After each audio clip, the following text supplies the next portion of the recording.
Margaret Lewis was no stranger to solitude.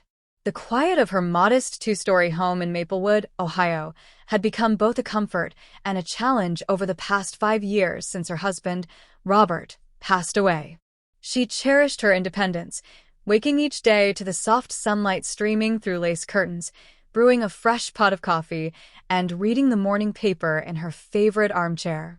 Yet living alone was a delicate balance. Margaret had quickly learned that some habits could threaten the security and happiness she valued so deeply.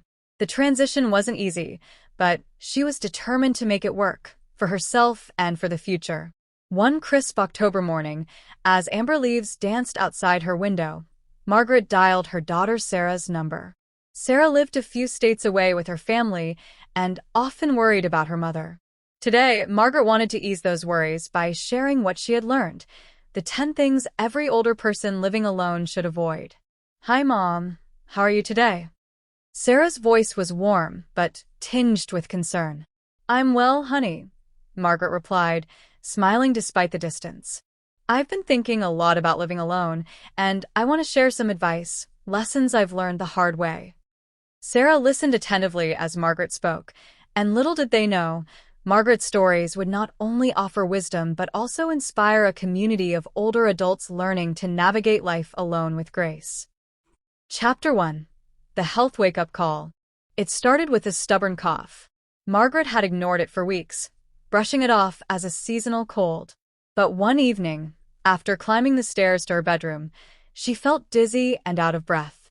Concerned, she finally called her doctor and scheduled a checkup.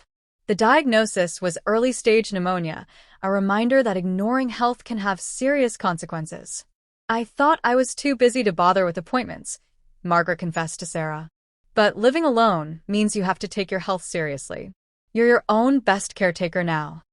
Margaret made a promise to herself that day to never skip her medications or miss a checkup. She even started tracking her appointments on a calendar hung in her kitchen, brightly marked with colorful stickers for each visit. Chapter 2. The Danger of Isolation. After Robert's passing, the silence in the house was overwhelming. Margaret's children had their own lives, and friends were scattered across the country. The loneliness crept in like an uninvited shadow.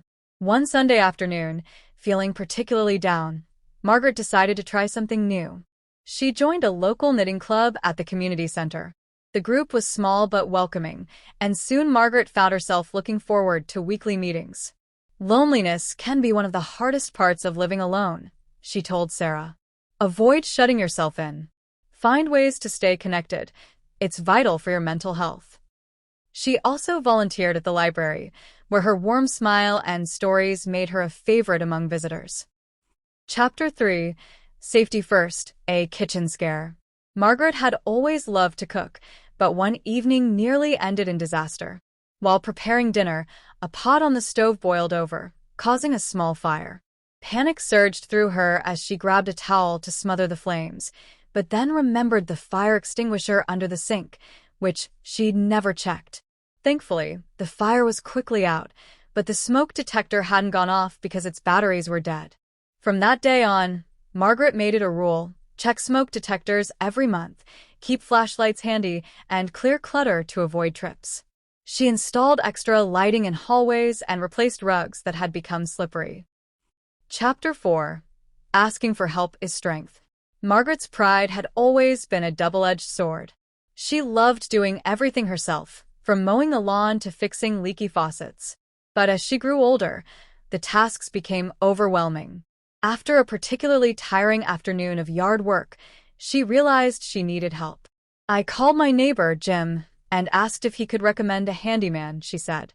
"At first, I felt awkward admitting I couldn't do it all. But asking for help doesn't make you weak, it makes you smart."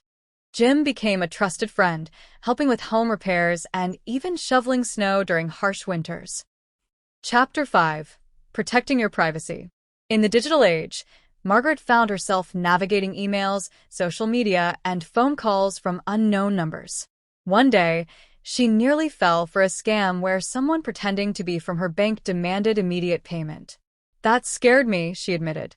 I learned never to give out personal information over the phone or online unless you're absolutely sure who you're talking to. She took a class at the local senior center on internet safety, where she learned how to spot phishing emails and use strong passwords.